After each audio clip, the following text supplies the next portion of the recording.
प्रिय विद्यार्थियों, आज हम अपने पाठ्य पुस्तक आरोह भाग 2 का काव्यखंड करेंगे।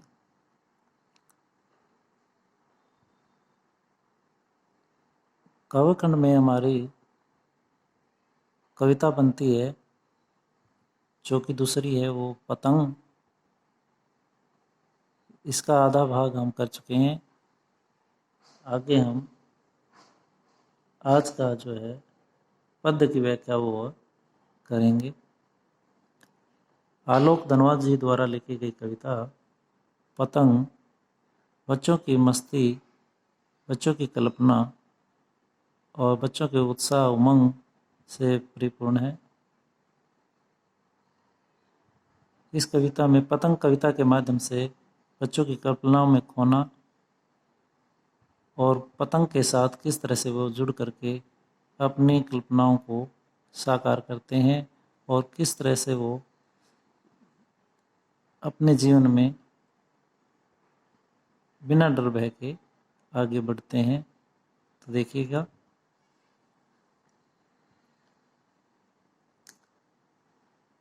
जन्म से ही वे अपने साथ लाते हैं कपास, पृथ्वी घूमती हुई आती है उनके बेचैन पैरों के पास। जब वे दौड़ते हैं बेसुध छतों को भी नरम बनाते हुए, दिशाओं को मृदंग की तरह बजाते हुए, जब वे पेगे भरते हुए चले आते हैं डाल की तरह लचीले वेग से अक्षर। तो देखिएगा, कवि आलोक धनवाद जी ने क्या कहा है। जन्म से ही वे, कौन? जन्म से माने बच्चे, जन्म से ही वे यानी बच्चे अपने साथ लाते हैं कपास। क्या लाते हैं? कपास। कपास का मतलब है कोमलता, यानी बच्चों के जो जन्म होता है, बच्चों का जो जन्म होता है वो जन्म से ही क्या है, बड़े ही कोमल होते हैं, नाजुक होते हैं, उनकी कल्पनाएं भी कोमल होती हैं। ठीक है, तो उनका जन्म कोमलता के साथ होता है। जैसे ही वो बड़े होते हैं, देखिएगा पृथ्वी घूमती हुई आती है, यानी पृथ्वी घूमती हुई आती है, पृथ्वी घूमती हुई आती है उनके बेचैन पैरों के पास। यानी जो बच्चे होते हैं वो पूरी पृथ्वी को नाप लेना चाहते हैं। वो दौड़ दौड़ करके इधर उधर धूम मचाते हैं, मानो सारी पृथ्वी को वो नाप लेना चाहते हैं, वो सारी पृथ्वी पर घूम लेना चाहते हैं। यानी कहने का मतलब है कि उनके पैरों, बेचैन पैरों में उस पूरी पृथ्वी वो घूमती हुई नजर आती है। यानी कभी इधर कभी उधर, यानी दौड़ते इधर दौड़ना उधर दौड़ना, सारे दिन वो दौड़ते रहते हैं। इस तरह से वो उनके बेचैन पैरों में चैन नहीं आता और वो सारी पृथ्वी को मानो नाप लेना चाहते हैं और वो पृथ्वी मानो घूमती हुई उनके पैरों में आती है। तो आगे देखिए, जब वे दौड़ते हैं बेसुध, कब? जब वो दौड़ते हैं बेसुध होकर, अपनी मस्ती में मस्त होकर के वो जब इधर उधर दौड़ते हैं तो वो मानो उनके बेचैन पैरों के पास पूरी पृथ्वी घूमती हुई नजर आती है उन्हें। ठीक है, आगे क्या कहते हैं, छतों को भी नरम बनाते हैं। जब बच्चे पतंग उड़ाते हैं तो जो कोमल पाँव हैं, उनके नरम पाँव हैं, वो पाँव भी उन्हें क्या है, नरम बना देते हैं। वो छतें भी उन्हें नरम बना देती हैं, यानी उन्हें किसी भी तरह की कोई चीज़ वस्तु चुभती नहीं। उनके पाँव बड़े ही कोमल होते हैं, जो कि छतों पर इधर उधर अपने पाँव को रखते हुए दौड़ते हुए वो जो है अपनी पतंगों को उड़ाते हैं, अपनी मस्ती में खेलते हैं या अपनी मस्ती में पतंग उड़ाते हैं।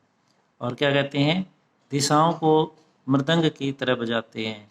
यानी मृदंग की तरह, जो एक विशेष तरह का जो वाद्य यंत्र होता है, उसकी तरह जो है इधर उधर वो जो है घूमते फिरते चारों दिशाओं में मानो वो घूम घूम करके दौड़ दौड़ करके क्या है, जाना चाहते हैं, पहुंचना चाहते हैं, उन्हें प्राप्त करना चाहते हैं। ठीक उसी तरह से मानो वो मृदंग की तरह चारों दिशाओं में जो है दौड़ दौड़ करके उन्हें खोज लेना चाहते हैं, उन्हें प्राप्त कर लेना चाहते हैं। ठीक है, जब वे पिंगे भरते हुए चले आते हैं, कब? जब वे पेंगे उछलते कूदते वो जो चले आते हैं तो मानो वो चारों दिशाओं को जो है मर्दंग की तरह बजाते हुए यानी अपनी मस्ती में बजाते हुए उन्हें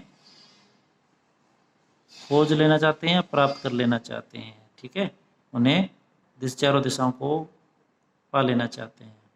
आगे डाल की तरह लचीले वेग से, और उनके कैसे होते हैं वो डाल के, जैसे कोई पेड़ होता है उसकी डाल लचीली होती है, उसी तरह से वो बड़े लचीले होते हैं। वेग के अक्षर, और वो वेग उनके अंदर भी वेग भी होता है, जैसे लचीली डाल होती है नीचे आती है और उसी वेग से वो क्या कर देती है अपने और वापस खींची चली जाती है वेग से। ठीक वैसे ही बच्चों में लचीलापन होता है और उसी लचीलेपन से में वेग छिपा होता है, उसी वेग से वो भाग जाते हैं, चले जाते हैं। तो ये इसकी व्याख्या थी। आगे हम करते हैं। नेक्स्ट पंक्तियाँ हैं हमारी नेक्स्ट पैरे की। छतों के खतरनाक किनारों तक उस समय गिरने से बचाता है उन्हें सिर्फ उनके ही रोमांचित शरीर का संगीत। पतंगों की धड़कती ऊंचाइयां उन्हें थाम लेती हैं महज एक धागे के सहारे। पतंगों के साथ साथ वे भी उड़ रही हैं अपने रंध्रों के सहारे। देखिए यहाँ पे पीछे आलोक धनवाजी ने उन बच्चों के बारे में बताया है, वो किस तरह से मस्ती करते हुए इधर उधर वो घूमना चाहते हैं, और उनके घूमने से जो है चारों ओर का वातावरण बड़ा ही खुशहाल हो जाता है। तो आलोक धनवाजी आगे देखिएगा क्या कहते हैं उन्हीं बच्चों के बारे में। छतों के खतरनाक किनारों तक, यानी जब वो बच्चे पतंग उड़ाते हैं तो छतों के खतरनाक किनारे, जो छत होती हैं उनके खतरनाक किनारे होते हैं, यानी उनकी जो दीवारें होती लास्ट, यानी छतों पर जो आखिरी हिस्सा होता है उनके किनारों तक क्या होता है उस समय गिरने से बचाता है उन्हें। उन्हें गिरने से कौन बचाता है? उनका जो है उत्साह, हिम्मत, मस्ती, उल्लास, वो सारी चीज़ें क्या है उन्हें गिरने से बचाते। कहाँ से? छतों के खतरनाक किनारों से। जो अंतिम छोर होता है खतरनाक के छतों का अंतिम छोर, वो बच्चों को गिरने से कौन बचाता है? सिर्फ उनके ही रोमांचित शरीर का संगीत। उनके अंदर रोमांचित जो संगीत होता है, भावनाएं होती हैं, कल्पनाएं होती हैं, उत्साह होता है, वो सारा क्या है उनको, उन बच्चों को जब वो पतंग उड़ाते हैं तो उनको गिरने से, छतों के खतरनाक किनारों से, जो अंतिम छोर होता है छतों का, उनको वहाँ से गिरने से बचाता है। ठीक है, आगे देखिएगा। पतंगों की धड़कती ऊंचाइयाँ उन्हें थाम लेती हैं, और जब वो रोमांचित होते हैं, यानी गिरने से कौन बचाता है? उनका रोमांचित शरीर, उनको उत्साह। और पतंगों की धड़कती ऊंचाइयाँ, जैसे ही पतंग ऊंचाई पे जाती है तो उनकी कल्पनाएं भी वो ऊंची उड़ने लगती हैं, उन्हें थाम लेती हैं। ऊंचाइयाँ उन्हें थाम लेती हैं। कहाँ से? उनको गिरने से थाम लेती हैं महज एक धागे के सहारे। किसके?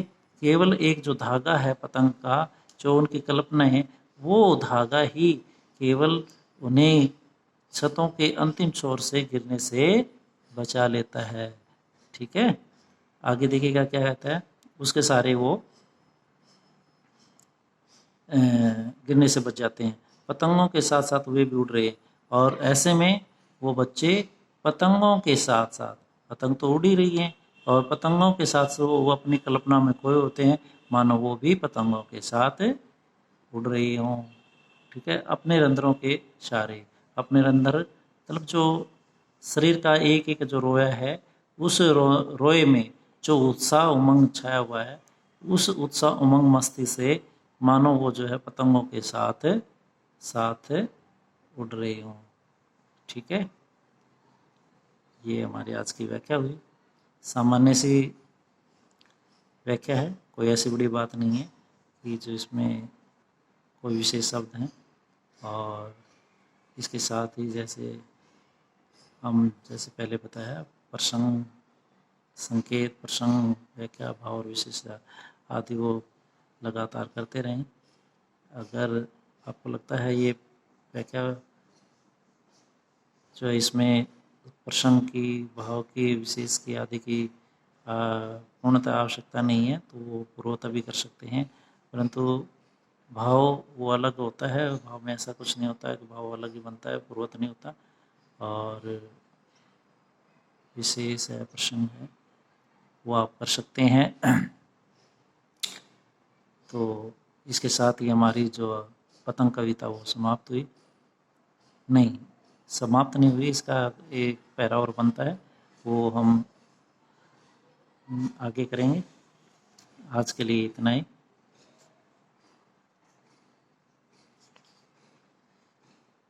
चलो थोड़ा सा बनता है, उसको कर ही लेते हैं।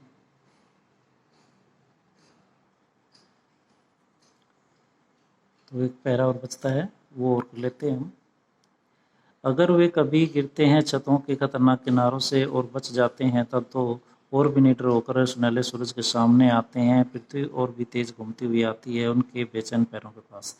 तो यहाँ पे आलोक धनवाजी कहते हैं कि जैसे वो बच्चे जो है गिरने से बच जाते हैं तो उनमें और साहस आ जाता है, और साहस आने के साथ साथ और अधिक वो उत्साह से भर जाते हैं। तो देखिएगा आगे क्या कहते हैं। अगर कभी वो गिरते हैं छतों के खतरनाक किनारों से, अगर बच्चे वो पतंग उड़ाते हुए छतों के अंतिम छोर से वो गिर भी जाते हैं तो गिरने से जो उन्हें चोट लगती है, और चोट लगने से या फिर वैसे बच जाते हैं बिना चोट लगे और बच जाते हैं, तब तो जब वो बच जाते हैं बिना चोट लगे या बिना कोई नुकसान हुए तो वो उनमें क्या होता है, और भी निरोग, और तब तो उनमें और भी जो है क्या आ जाता है, उत्साह आ जाता है, हिम्मत आ जाती है, और सुनहले सूरज के सामने आते हैं। इस तरह से सूरज सुनहला वो और अधिक, सुनहले सूरज का मतलब और अधिक प्रकाशमान हो जाते हैं। प्रकाशमान का मतलब और अधिक निडर होकर के वो जो है वो उत्साहित होकर के वो जो जीवन जीते हैं। पृथ्वी और भी तेज घूमती हुई, और वो और अधिक पृथ्वी को जो है दौड़ दौड़ करके वो जो है उसे नाप लेना चाहते हैं, और उनको घूमती हुई पृथ्वी नज़र आती है। वो चारों ओर इधर उधर दौड़ करके वो उसको नाप लेना चाहते हैं, या घूमती हुई आती है, यानी वो उन्हें यानी पूरी पृथ्वी को नाप लेना चाहते हैं। पूरी पृथ्वी को तो दौड़ करके वो या इधर उधर घूम करके उसे नाप लेना चाहते हैं। उसके बेचैन पैरों के पास कब, जब उसके बेचैन पैर होते हैं। बेचैन पैर बच्चे हमेशा ही क्या होते हैं, वो जो है एक जगह पर स्थिर नहीं रहते, और वो सब थोड़ी ही समय में सारे कार्य कर लेना चाहते हैं। तो वो पूरी पृथ्वी को जो है वो पार कर लेना चाहते हैं, पूरी पृथ्वी को नाप लेना चाहते हैं। ऐसी स्थिति में जब वो छतों के खतरनाक किनारों से बच जाते हैं और उनमें जब उत्साह आ जाता है तो वो पूरी पृथ्वी को और अधिक जो है निडर होकर के उसे क्या कर लेते हैं, पार लेना चाहते हैं, उसे नाप लेना चाहते हैं। ठीक है, ये था इसका पैरा। इसके साथ ही कविता समाप्त हुई। आज के लिए इतना ही। धन्यवाद।